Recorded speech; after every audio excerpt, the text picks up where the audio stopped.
아파트 외벽을 청소하던 작업자들이 추락사하는 사고가 잇따르고 있습니다.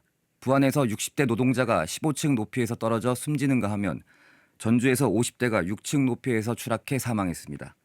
밧줄이 끊어져 노동자가 숨진 사건이 전북에서만 한 달 새 2번이나 발생한 겁니다. 구조적인 원인과 대책 등 자세한 내용 전남노동권익센터 문길주 센터장 전화 연결하겠습니다. 안녕하세요. 반갑습니다. 전남노동공익센터 문길주입니다. 네, 한 달 새 전북에서만 2번이나 발생했습니다. 그 전주와 부안 각각의 사고 경위 좀 말씀해 주실까요? 전주랑 부안이 그 로프에 매달려 가지고 그 도장 작업이나 물 청소하신 분들이 줄이 끊어져 가지고 사고가 났는데 네. 두 개 다 공통점이 뭐냐면 네. 아파트 도장 작업을 준비하거나 아니면 하는 과정에 일어났습니다. 네. 그런데 이 와이어 로프가 실은 산업안전보건법이나 현재까지 법에 의해 기준이 없다는 겁니다. 네. 그러다 보니까 현장에서 실은 철물점에서 구해가지고 로프를 사용하는 경우가 많은데 여기에 따르는 법 개정이나 이런 것들이 돼야 될 것 같습니다. 쉽게 설명을 하자면 로프, 밧줄이 끊어져 노동자가 추락해 숨진 거네요. 맞습니다. 어떻게 보면 굉장히 아파트 높이나 건물 네. 내벽에서 일하고 있는 사람 위험하기도 하지만 네. 아주 높은 곳에서 작업을 하지 않습니까? 네. 또 그 줄이 굉장히 탄력성이 좀 있어야 보니 돼야 되는데 이게 마찰이나 네. 또 줄을 오래 사용하다 보니까 이게 소손이나 결손이 일어나서 네. 거기에 어떻게 보면 추락사고가 이르고 로프가 끊어져서 추락사고가 일어나는 경우가 많이 있습니다. 밧줄이 노후화돼서 끊어져 추락하는 사고. 네. 그러면 원래 2인 1조로 위아래에서 서로 봐주면서 작업을 하는 거 아닌가요?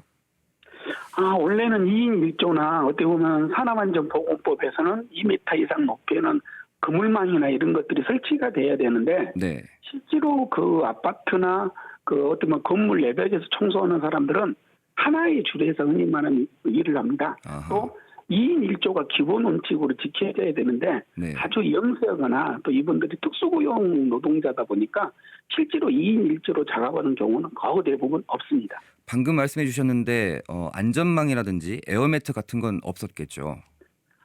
어떻게 보면 부안이나 전주에서 일어난 사고 경위나 사진을 봤었을 때도 네. 에어매트나 네. 그물망이나 이런 것들이 실은 없었습니다. 실은 또 설치하기도 만만하지도 않고 그러는데 최소 2인 1조라도 그런 규정이 좀 지켜졌어야 되는데 그것도 지켜지지 않았던 어떻게 보면 이런 사고는 분명히 어떻게 보면 예방할 수가 있었는데 인재라고도 충분히 봐도 될 것 같습니다. 이 두 사고의 직접적인 원인은 낡은 밧줄인데 안전기준 같은 거 전혀 없다고 하더라고요.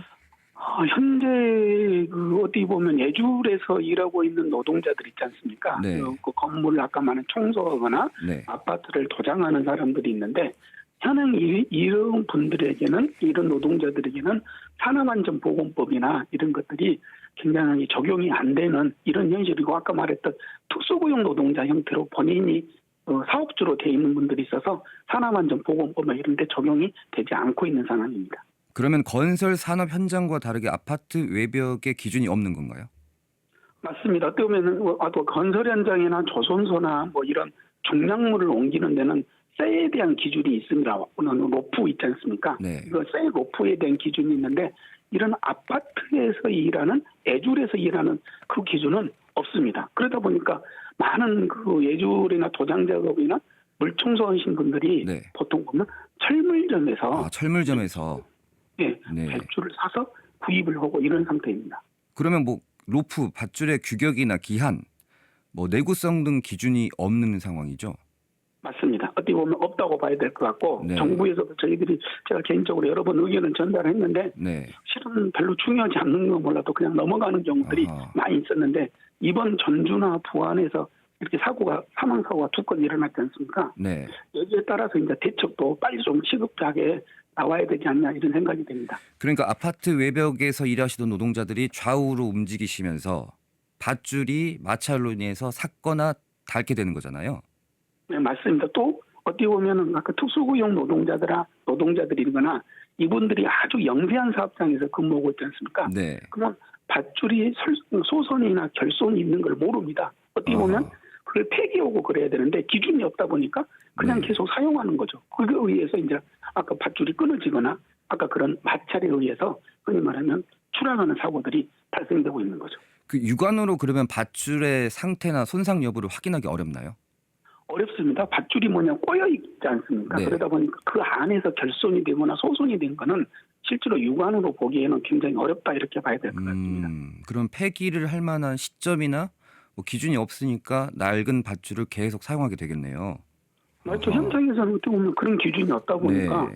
어떻게 보면 대부분 영세업자고 본인이 개인 사업자다 보니까 그 밧줄이 흔히 말하면 계속적으로 사용할 수밖에 없는 이런 구조로 가는 거죠. 그러면은 그 만일을 대비해서 사고를 대비해서 밧줄을 두 개, 그러니까 본줄과 예비줄 이렇게 여러 줄을 사용할 수는 없는 건가요? 실제로 그렇게 해야 되는데 실은 본줄과 예비줄을 이렇게 함께 사용하고 그래야 되는데 네, 실제로 작업 현장에서 가보면 네. 하나의 줄로 일을 하고 그러기 때문에 원래는 두 개의 줄로 사용하는데 그걸 사용하지 못하고 있습니다. 왜요? 그래서 일을 하기가 굉장하게 불편하고 그 걸리는 거죠. 그 줄이 자기 작업자에. 그래서 번거롭기 실질적으로- 때문에. 예, 실질적으로 제가 봐도 실질적으로 일은 두 줄로 작업하기는 매우 어렵다고 봅니다. 두 줄로 일하기는 어렵다. 알겠습니다. 맞습니다. 일부 업체는 사다리차라고 하나요? 크레인을 이용해서 아파트 외부 작업을 한다고 하는데 이렇게 모든 작업자들이 이렇게 할 수는 없는 건가요? 좀 규모가 있는 데는 보통 보면 사다리차나 아니면 외벽을 물청소하는 차들로 좀 이용을 하는데 네, 실제로 가보면 대부분 아파트 현장이나 우리 주변에 보면은 예줄에 올라타가 갖고 하는 것들이 대부분입니다. 또 전체적으로 이런 외장 청소나 도장 작업하는 데는 매우 영세하다 보니까 네, 그 고가인 사다리차나 또 이렇게 네. 요즘은 또 최근에 보니까 아파트가 30층, 40층은 기본이지 않습니까? 맞습니다. 또 사다리차가 거기까지 올라가는 것도 없고 네. 그래서 실질적으로 보면 예줄 타기로 인해서 도장 작업이나 건물에 대한 물청소가 대부분 이루어지고 있다 이렇게 말씀을 드리고 싶습니다. 결국에는 매뉴얼을 만들고 그 매뉴얼을 지키는 게 중요해 보이는데 이게 영세 사업자 아까 말씀해 주셨는데 영세 사업자 또는 일용직 노동자이기 때문에 이게 지켜지기 힘들고 매뉴얼도 없다 이렇게 보면 되겠죠.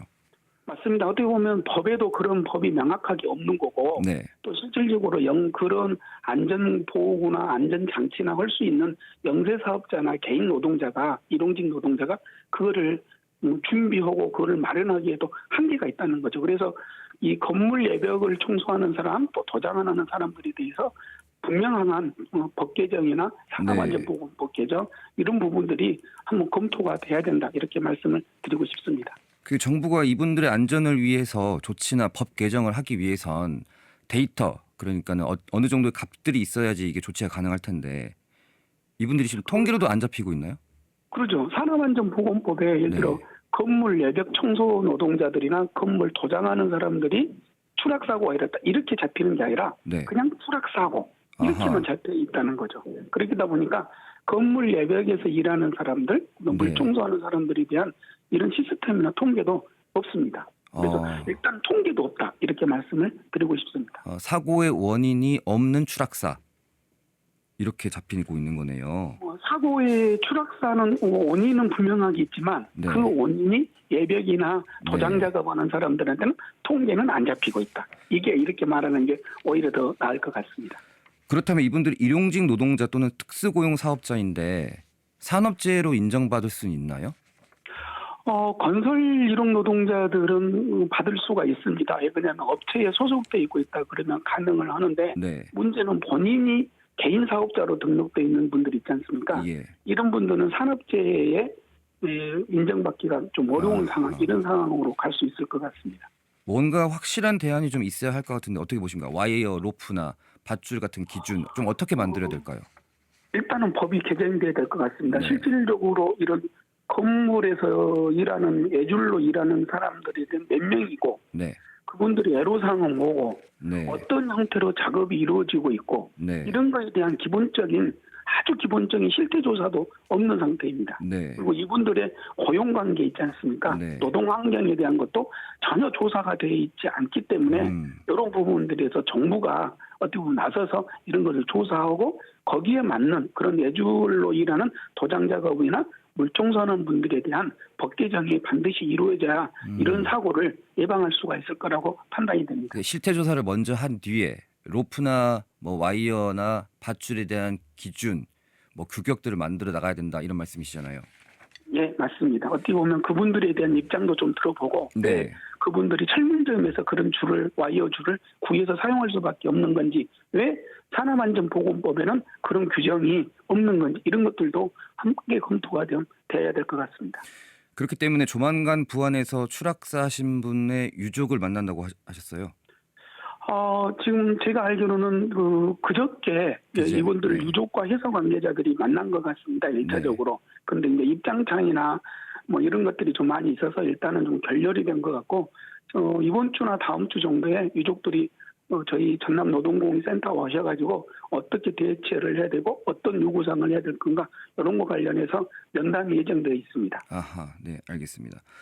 오는 28일이 올해 처음 시행되는 산업재해 노동자의 날이기도 합니다. 우리 사회가 나아가 할 과제, 산업재해 노동자의 날을 맞아 어떤 제안을 좀 하시고 싶으실까요?